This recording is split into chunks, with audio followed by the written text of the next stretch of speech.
everyone.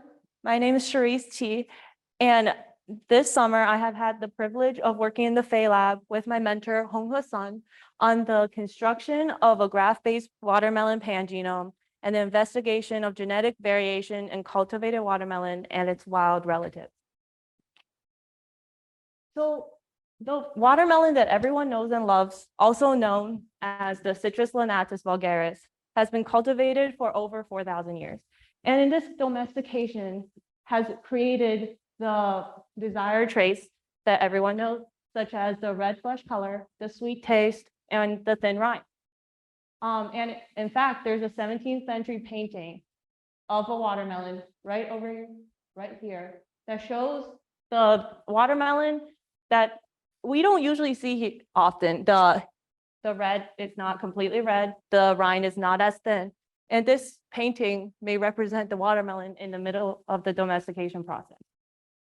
So one problem that the cultivated watermelon has as of today is that it lacks the disease resistance that many of the wild relative has.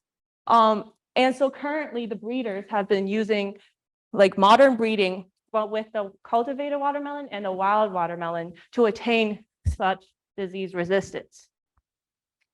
So our goal in this project is to identify potentially beneficial genes, including these resistant genes, to be introduced into the breeding process. So how are we going to do that? Well, we decided that we would construct a graph-based pan-genome of watermelon consisting of the cultivated and the wild relatives.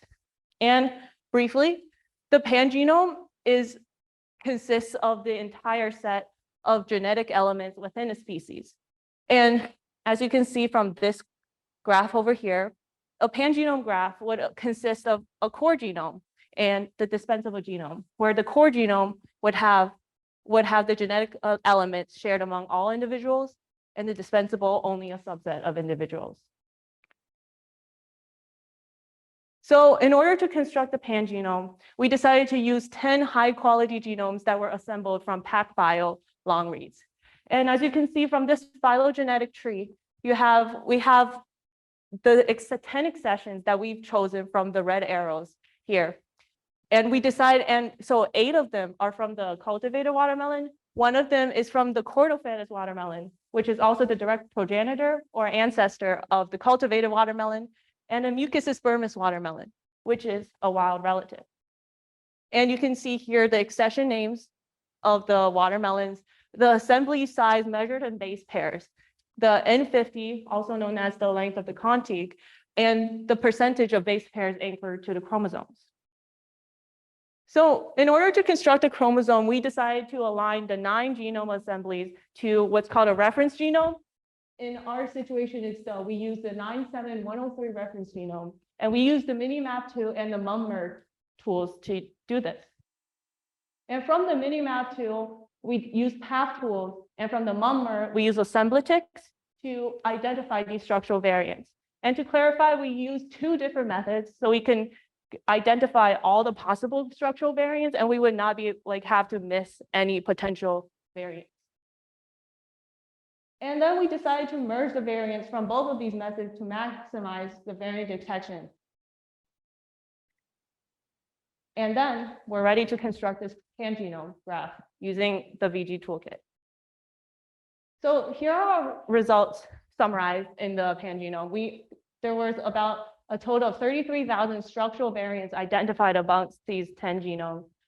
The minimum base pair length is 20 base pairs, maximum about 110,000, mean of 369, and medium of 30. You can see the variations of the SV length and the number of SVs within each length over here. And we also have the number of genes affected by SVs. We have the number of whole body genes within these SVs, coding genes with coding regions in these SVs, and so on and so forth. So now we decided to genotype the SVs in the 3 populations as previously mentioned. The many accessions have been sequenced using Illumina short reads technology. 75 representative samples were selected based on this phylogenetic tree And as you can see from the red arrows, 30 of the samples were from the cultivated watermelon, 15 from the chordophanes, and 30 from the mucus aspersus. We decided to map these reads and call the variants, again, using the VG toolkit. So in order to detect the genes related to the disease resistance, we first annotated the variants, which in other words, we looked at the impacts of variants on genes. And we used a software tool called ANNOVAR to help us do that. And we then calculated the allele frequency using VCF tools, and we extracted the allele frequency of variants for each population. We then identified these SVs with significantly changed frequencies between populations using the Fisher's exact test. And then we looked at the functions of the genes affected by SVs, and we focused on the disease-resistant genes.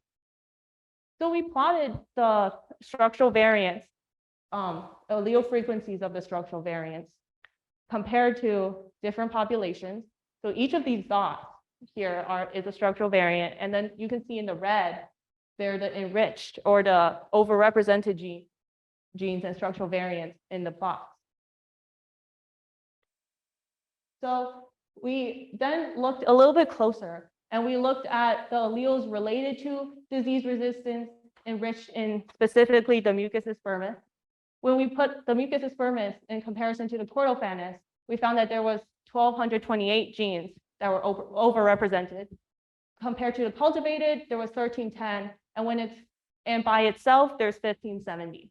So highlighted in red here, these are the functions of the genes that are very significant, that can be potentially used in this breeding process, which is very exciting. And when we compared the chordophanes to the mucus aspersus and the cultivated, we have, again, the similar functions that could be introduced. And on a side note, you can see that this says none, which actually makes sense because when you compare a wild type to another wild type, there's no enriched disease-resistant function. So then we looked at the gene detection related to fruit quality, and we used the selective sweep analysis to help us do that. We looked at the reduction of diversity, which is the ratio of the nucleotide diversity between the populations. We took the top 1% of our results, cut off for selection, and we calculated the nucleotide diversity with VCF tools. And then we looked at the variants overlapping with QTLs or quantitative trait loci, which a QTL briefly is an analysis we did to link our genotype to our phenotype. And we did it for all 10 genomes, but I have here chromosome 2, which is one of the examples. And we have here in the x-axis here, we have the positions of the chromosome. And then in the y-axis, we have the nucleotide diversity at each position. And here you can see the different colors represent each different population of the nucleotide diversity. We then conducted the selective sweep analysis. And with the cultivated watermelon and its progenitor. And we discovered one main gene that has the function called ring type E3 ubiquitin transferase, which is an enzyme. And looking at the QTL analysis, we found that it controls the fruit flesh sugar content. So to sum it all up, we first constructed a graph-based pan-genome of watermelon.